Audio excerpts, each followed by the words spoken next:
Hey, so I just finished this video and I was wondering if I could make you watch it real quick just to check if I made any mistakes.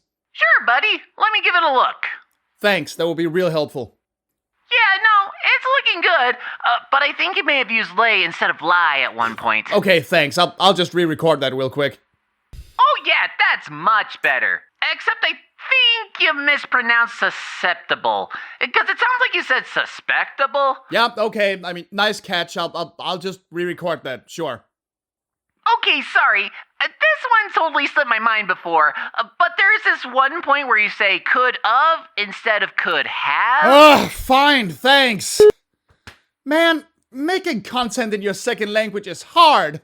I wish someone could teach me how to speak the language better. Come on in, door's open. Hello? Yes? Bonjour. Je suis MUZZY. Well, folks, it's a relatively new year, and there is no better time to learn some new skills or even brush up on some you already have. A while ago, I told you all about my experiences with the BBC-created edutainment cartoon MUZZY in Gondoland from 1986. It was a silly little animated movie made to teach children English as a second language, and was soon adapted to all sorts of other languages like French, Spanish, and so on. This is something me and my classmates in Denmark watched in about 4th grade or so, and despite the inherently babyish nature of it, we were all taken in by its humor, its art style, and its sheer charm, and revisiting it for the channel was a lot of fun for me. However, there was actually a sequel created in 1989 simply titled MUZZY Comes Back, meant to be the next step in children's English language skills. Now, I distinctly remember that we watched that one the next year in my English class as well, but while I remembered the first MUZZY movie fondly for years afterwards, I recently realized that I remember almost nothing about the second one. But why though? Why is the second one completely gone from my mind when I remember the first one so fondly? Well, that's what I hope to find out today, and hopefully in the process, I'll learn how English talk good again.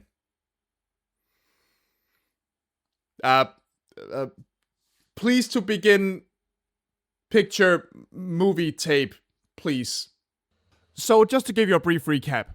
In the last movie, the alien MUZZY and Bob the Gardener saved Gondoland when the evil Counselor Korvax made a ton of clones of Princess Sylvia that ran amok, and she and Bob got married by the end. It is now a while later, and MUZZY is headed back to Earth for a party, and trying to make sure he arrives on time. Well, it's a good thing that everyone's favorite scribble Norman is back as well, to teach us all about concepts like late and early. This time he's joined by his wife, who I think is supposed to be named Mary, but I'm just gonna call her Norma. Oh, shut up, it works. Bob tells MUZZY to look forward to the party, because he and Sylvia have a surprise for him. That being their bouncing new baby daughter Amanda, who is a little bit of a biter. How many teeth? Ow! We're also reintroduced to Korvax, who has been banished to work in the kitchen and is currently preparing a cake for the party. Let's just hope he doesn't get his cooking recipes from the Asterix movies.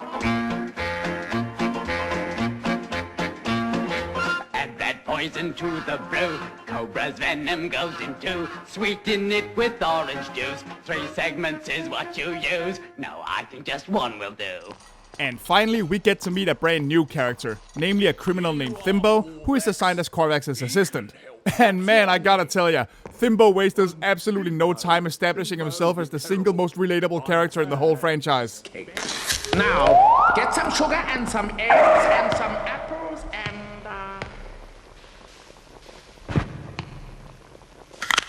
I hate work. Oh, bro, same. And since I know you were all wondering, yes, the Queen is still a thirsty bitch whenever MUZZY is on screen. It's a pleasure, Your Majesty. A baby. What a nice surprise. Is it your baby? Yes, it's ours. Of course it's theirs. I mean, it's not like we ever have sex anymore. Mr. Steel Girl is back. And you're fat. I'm also happy to report that Norman remains an absolute savage. Just watch this shop segment where he teaches us I want and I need. I want some apples. Have you got any apples? I haven't got any apples, but I've got some biscuits. I don't want any biscuits. I haven't got any eggs. How about some flowers? No, thank you. I don't want any flowers. Good morning, Look, man, you don't want to mess with a guy who brings hedge clippers to the grocery store. I've seen the burning. I know what those things can do. Good morning. Naturally, Korvax is cooking up not just cake, but also a bit of an evil plan, as he apparently has gotten himself an invisibility device. Why he didn't escape ages ago with this is anyone's guess, but I mean, hey, that cake doesn't exactly decorate itself now, does it? Thimbo, meanwhile, is instructed by the Queen on proper party etiquette, and I must say he does an absolutely stellar job. All right. Say, good evening. Hello, darling. Take my coat. No, take it carefully. Now open the other door. No. You aren't very good at this. I don't know what you're talking about, Queen. This dude rules. I mean, he has himbo right there in the name. How can you not love this guy? So the party gets underway, and it looks like just a lovely time. At least up until the moment that Korvax and Thimbo turn invisible and yoink Amanda right in front of everyone. You'd think the guards would do something about it, but I think they might have gotten into some of Bob's weeds, if you catch my drift. Look, there's Amanda. She's going that way. Now someone's opening the other door. Now she's going through that door. And someone's closing it. Closing it. You mean we're smoking dog shit, man? And speaking of the castle staff, I don't know what's up with this lady during the Where's Amanda song, but yeah, I don't think she's the best fit for a search party. Call it a hunch. We looked in the garden, we looked in the kitchen, we looked in the bedrooms. We can't find Amanda anywhere. Well, at least that guy's passionate about it. It takes a bit for everyone to realize that Korvax and Thimbo are missing too. And as the two escape on a stolen royal boat, Korvax finally explains his big evil master plan to Thimbo. And it's, well... She's Sylvia's daughter. I want to marry her. I want to be the king of Gondoland. And Amanda, my queen.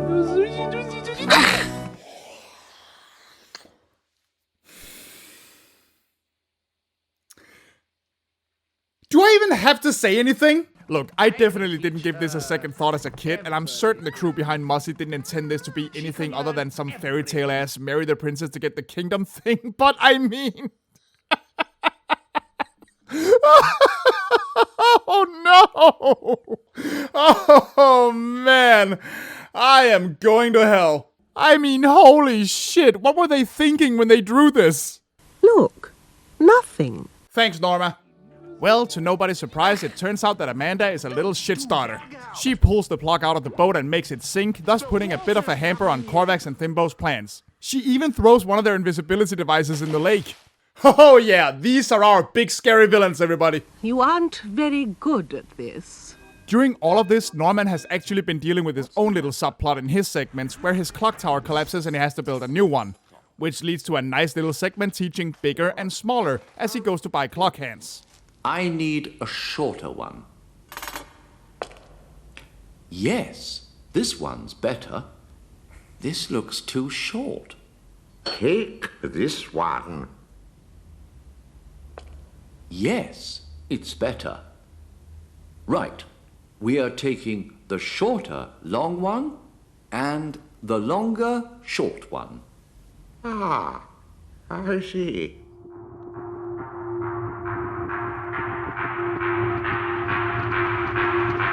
Doesn't mean he doesn't still have time to dress up like a sailor, though. Hello again, my dear.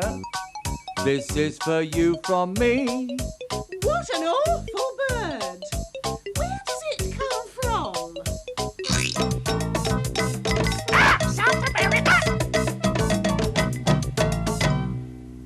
Oh, wow! That parrot took one look at Norma and was ready with a mating dance. What a Chad. Probably want to plow you like a field. As Korvax and Thimbo get a lift by dressing up as ugly little old ladies, the gang eventually catches up to them on the island. Only for Muzzy to suddenly fall ill from hunger and demand the black box from his ship. This then forces Bob to find a telephone booth so he can call the king and queen so they can go and fetch it. Yes, I'm writing it down. Come on, King, your phone is already on a damn desk. You're just being an asshole now. What is this, Conger's Bad Fur Day? It's a living. Well, at least they're quick to find the box. What does this mean? It means it's dangerous. It isn't safe. You mustn't open it. Holy shit, the box is full of lasers! Oh, and don't worry about the king being so cruel to his servants, because he's gonna get his punishment soon enough. By having to ride shotgun when the queen is driving. I like driving. You're driving too fast. She drives like crazy, like no one else. She drives like crazy, and I'm afraid for myself. Korvax takes Thimbo and Amanda to a secret hideout in the mountains, and again, why he didn't go there ages ago is beyond me, but oh well.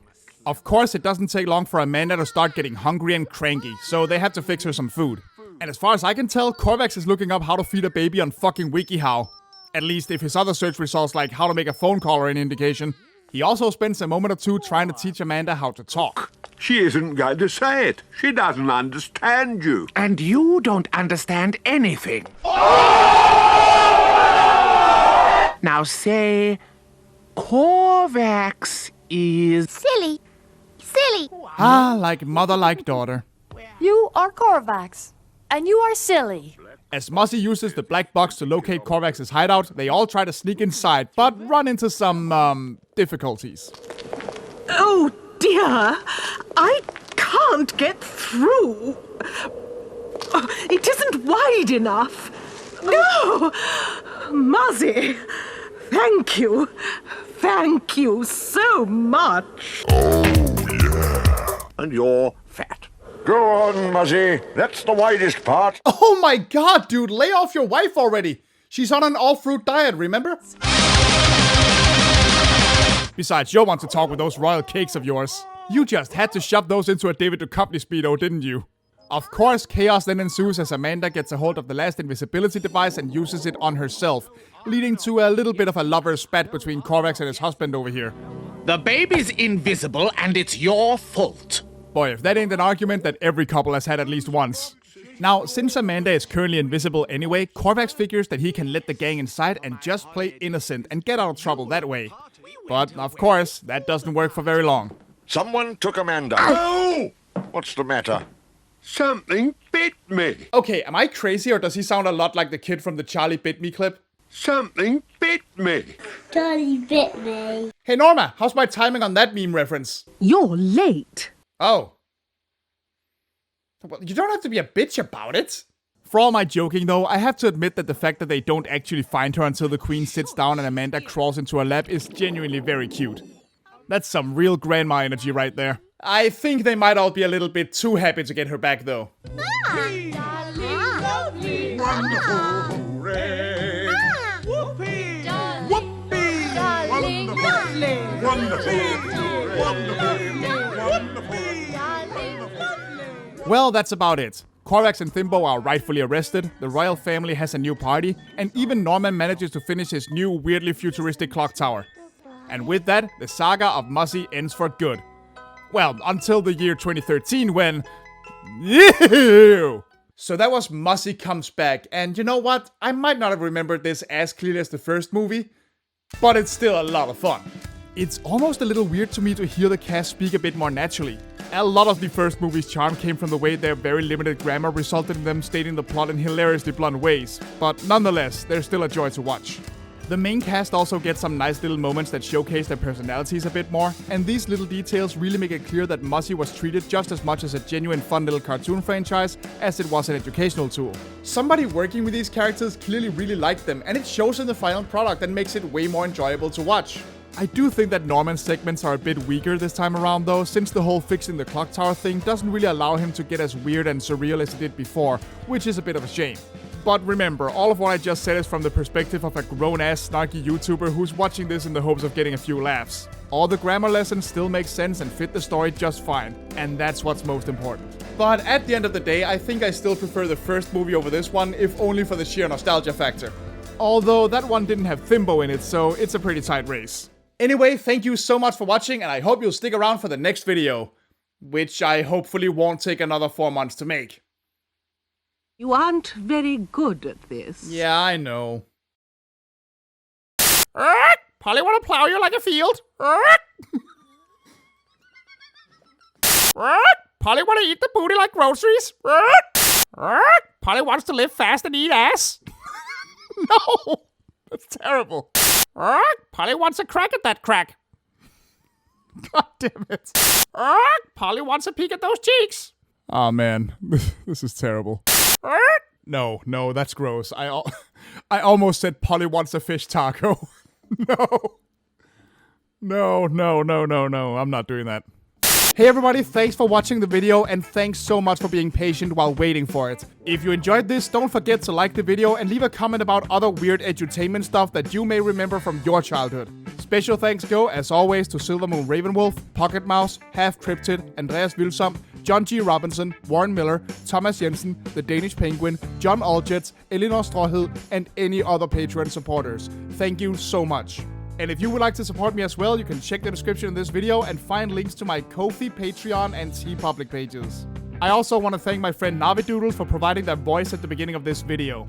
Go check out their channel. They upload cute little LGBTQ+ friendly animations every week. And if you happen to be new to the channel, then don't forget to subscribe for more nerdy videos about obscure media that should hopefully come out a little faster than this one did. Yeah, sorry again.